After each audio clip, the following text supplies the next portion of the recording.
It's time for the CakeDrain Show with Drake and Cain. What's up, CakeDrain Nation? Welcome back, guys. Welcome to another episode of The Super CakeDrain Show.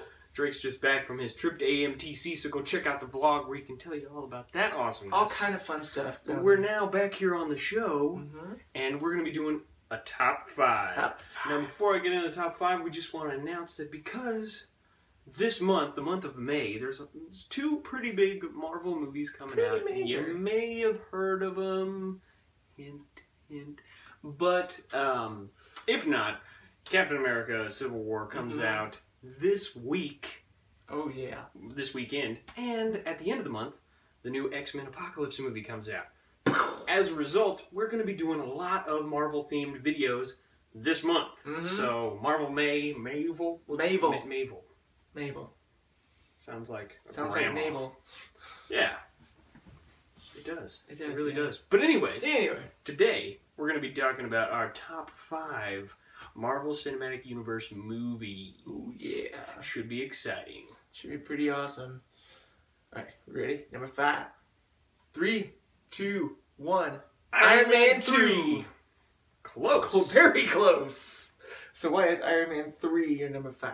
Iron Man 3 is my personal favorite of the Iron Man movies because it definitely shows the metamorphosis of his character. I mean, you look at Tony Stark in Iron Man 1 and then compare him to Tony Stark Iron Man 3, you're like, dang, this guy's been through some crap. And just the fact that it showed, you know, how the events of the Avengers affected him psychologically was something that really sold it for me. A lot of fans complain about, like, the portrayal of the Mandarin and how it wasn't, like, traditional to, you know, to the character in the comics. And that's a debate for another day. But as a movie of itself, Iron Man 3 is one of my favorites. I loved Shane Black's directorial style. It's definitely a grittier Iron Man movie than the first two. It's just a lot of fun. I mean, tons of suits, awesome action, and it definitely shows a different side to Tony Stark than we've seen before. And that's why it made it to my top 5. The reason Iron Man 2 is my number 5, I know we're very close in that. We both have Iron Man movies there. But the reason it's number 5 is because it's a good follow-up to the first one, but also I loved the comparison between Iron Man and Whiplash, because basically Whiplash is the vengeful version of what Tony would have turned out into, if you think about it, because both of their fathers were geniuses. One was just given more credit than the other. Yeah. But I mean, the portrayal of him was really well done by Mickey Rourke. They introduced War Machine, which I thought was awesome. Yeah. They brought Rhodey into a suit. They brought in just so many other elements into the movie that I thought was really cool. And also they kind of brought Justin Hammer in as a He's character. one of my favorites and of he's that whole movie. Such a goof because he thinks he's all bad and stuff, but he really doesn't do anything. Guys, you need to bring him back. You gotta bring back Justin Hammer. Bring back Come on. Justin Hammer. So those are some of the reasons why. I have a lot more, but I don't want to spend too much time going over it. But again, it's one of my faves because it's another fun Marvel movie, and it goes more in depth into the superhero character of Tony Stark. Number 4. Number 4. 3, 2, 1. Avengers, Captain America. Age of Ultron. First Avenger. Yeah. Nice. All right. Why is Captain America: First Avenger your number 4? The reason why it's number 4, again, with all my top 5s, they're kind of interchangeable, but this is kind of the ranking where I saw that. It's number 4 because I loved the style of the movie. It was made very modern, but also in kind of an old-fashioned feel to the movie. Like, it felt like it was in the 40s, whenever it's supposed to be set. It feels very reminiscent of the time it's based in. They had kind of a sepia tone filter to the movie. They gave that older feel. It had it showed the development of Captain America, like Steve Rogers' character, and I don't just mean him as a character, but his internal character that led him to become Captain America. and it showed him as a true patriot and a true, you know, what a hero really is. One of my favorite lines in the movie, one of the interactions, is the whenever he first meets the doctor who creates the super serum. He asks, "Why do you want to kill Nazis?" And it's like, I don't want to kill anyone. I just hate bullies, no matter where they're from or how big they are. And that was kind of his way of doing things. He's like, I don't really want to kill anybody, but I'm just kind of tired. I hate when people pick on other people. True hero. And I'm like, that's what we need to be there, you know? If you're able to, you know, stand up for other people, you know, sorry, I need to step off the soapbox. But, you know, I think that's a quality we all need there. And also, I love it's a fun movie, you know? It wasn't, you know, too political. It wasn't too far along those lines, at least from what I saw, but it kind of brought the story full circle whenever they kind of move into the modern time, and you see how he has to adjust to like New York City and all the craziness that's going on. So I really liked it for that fact. It showed the culture shock and the evolution of Captain America through that. So gotta represent there. Holla. So why is Age of Ultron your number 4? I enjoy this movie a lot because it made it to my number 4 spot because you get to see the Avengers at the top of their game. You know, they've learned how to work together much more effectively than they had in their first outing when they were just learning to work together. So they're now professionals, right? And they're going up against an adversary that kind of equally matches them. They're the ultimate, really, Avengers villain from the comics is Ultron, and I love him as a villain. So that right there makes it an awesome movie. I mean, Loki was a great villain in the first one, but I liked the slightly more serious tone of Age of Ultron, bringing it back to Earth, where it's an Earth villain created by Earthlings, and it's pretty intense. I like how it deepened the character of everybody, especially characters who were really underdeveloped until this point, like Hawkeye. I was not a big fan of Hawkeye at first because I was like, well, he feels kind of just thrown in, you know? But then they finally got to explore his character a little bit more and showing the relationship between Bruce Banner and Black Widow starting to form there.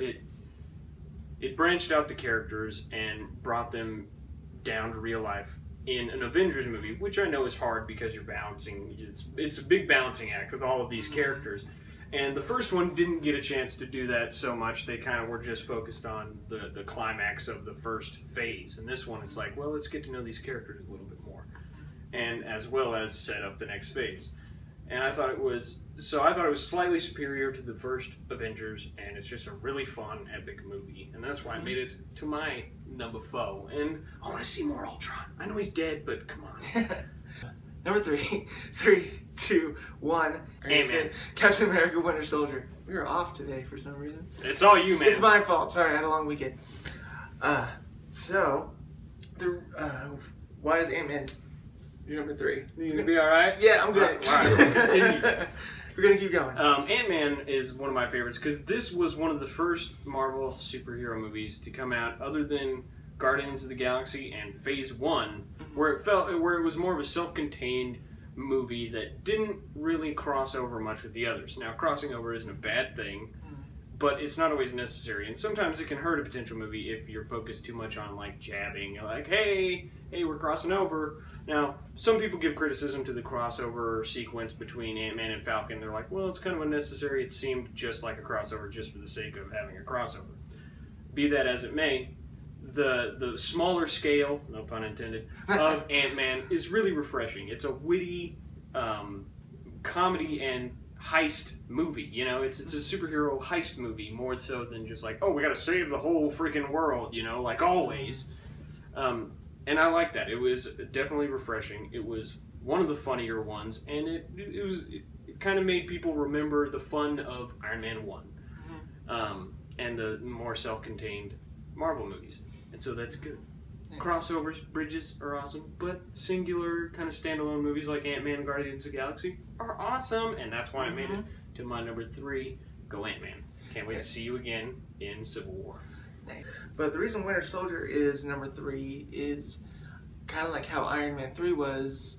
This was kind of a after Avengers movie with Captain America, but also it brought back Bucky. Spoiler alert.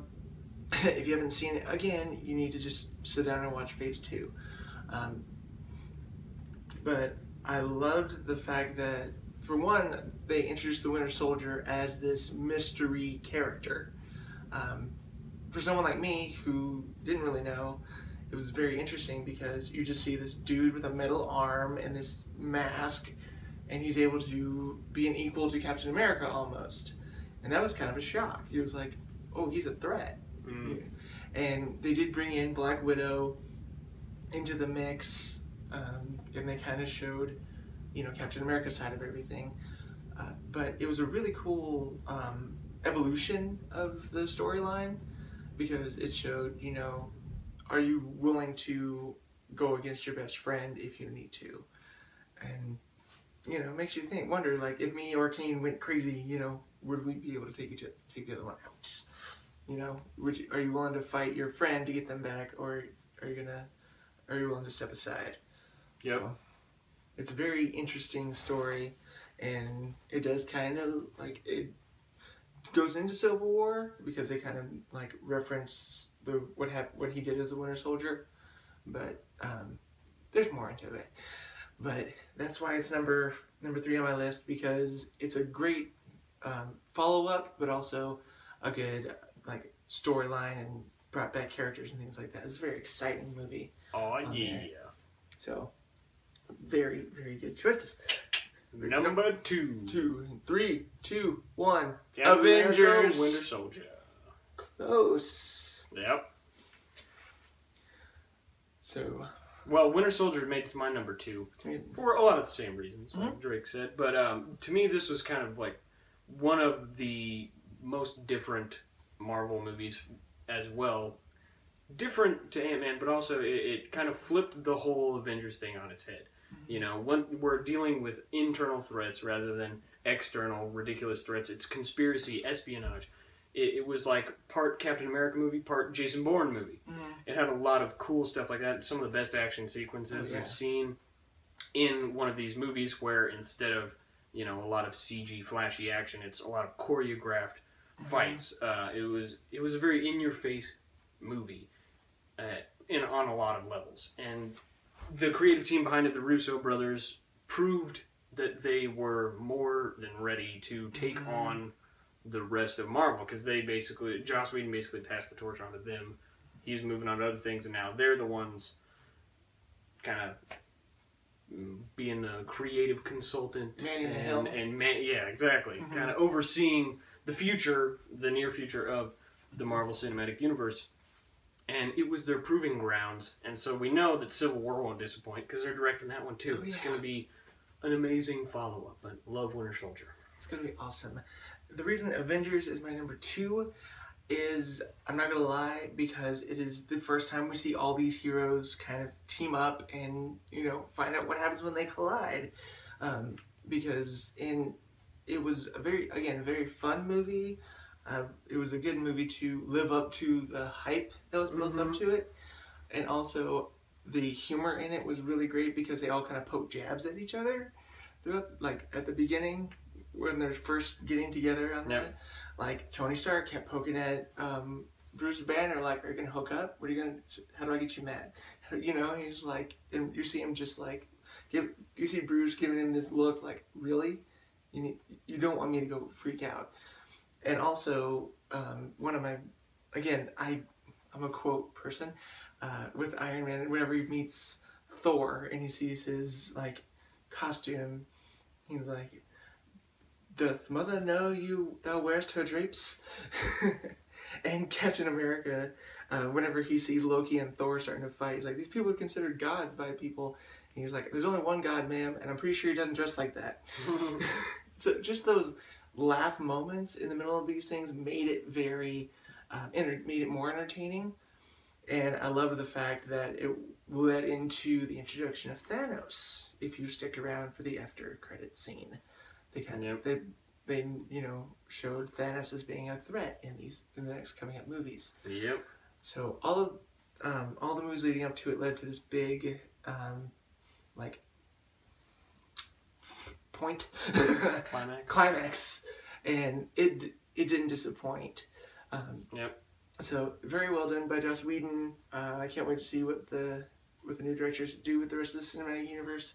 I loved it all so far, and we haven't even hit our favorites. So, ready for number one? No. In 3, 2, 1. Guardians Iron Man. of the Galaxy. Oh yeah. Oh yeah. So why is Iron Man your favorite? Iron Man is number one. Yeah. Not that I'm biased, but I loved the fact that it kind of kickstarted the Marvel Cinematic Universe, because it was the first one to reveal the Avenger initiative at the end of the movie. It kind of brought up the whole, like, introducing Nick Fury in the after credit scene, of course, but it showed the beginnings of the evolution of Tony Stark, because you see him as this very pompous billionaire who's, you know, like, I have money, I don't care what I do with it, I'm just here to be famous, that's what I do, and we make weapons. So, and he finds out that his trusted partner is doing all this espionage and selling weapons on the black market to these terrorists, and he decides to build the ultimate weapon, which is the Iron Man suit, to combat his own weapons, to get his weapons back in the right place. Mm-hmm. So it shows the first, like, change in him, and also I loved the the scenes where he's imprisoned, and that kind of lead to him building the Mark 1 suit, because you see the transformation going on. You see him from being this, like, I don't want to be here, if I'm going to be stuck here, I'm going to do the best work I can to get out and help this other person. Whereas he was like, I'm about me, myself, and I, and that's all I do. But he meets Jensen, he gets inspired by him to become Iron Man, basically.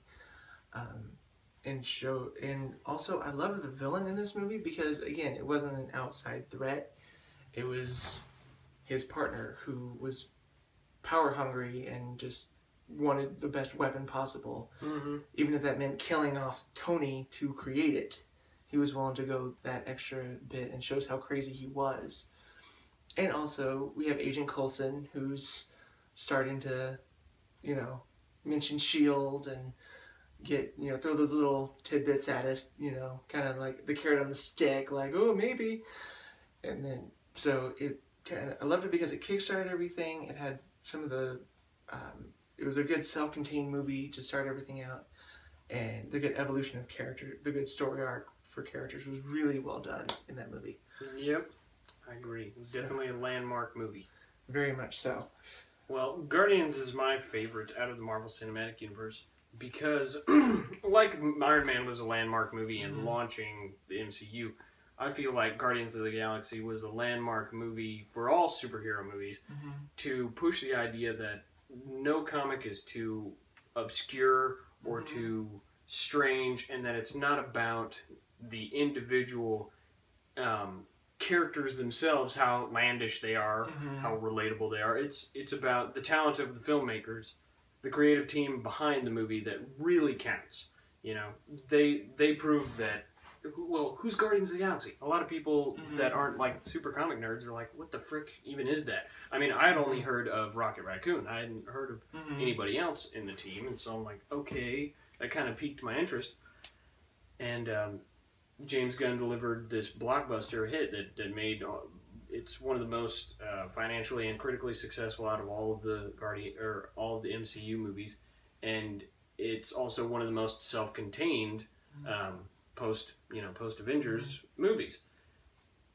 And so the chemistry between the characters, the lack of lengthy origin stories, it disbanded a lot of myths that people had, and preconceived notions that people had about how to make superhero movies. Oh, you gotta have this really long origin story, you gotta have this, you gotta have that. But instead it was just like, here's these characters, and you're going to believe in them because they were written extremely well by talented people, and that's what really matters. Yeah. It's not all the fluff and whatever. It's the raw talent of the filmmakers adapting the work and being smart about it, and then just making a fun movie that doesn't care. It's not trying to sell it to you politically. It's not trying to be uber realistic and it's super believable and realistic. It's like, no, you believe in the characters because they're written well and you care about them, not because a genetically modified raccoon as a mercenary is plausible. Although that would be interesting to see on a news story. Yeah. So that's why I made it to number 1 on mine, for just breaking all of the rules and breaking through the barriers and opening up the cinema or the superhero genre to new and unexplored territories. Oh, yeah. And of course James Gunn is an amazing director, screenwriter, just amazing work. I don't remember if he wrote Guardians of the Galaxy. I can't remember if he did or not.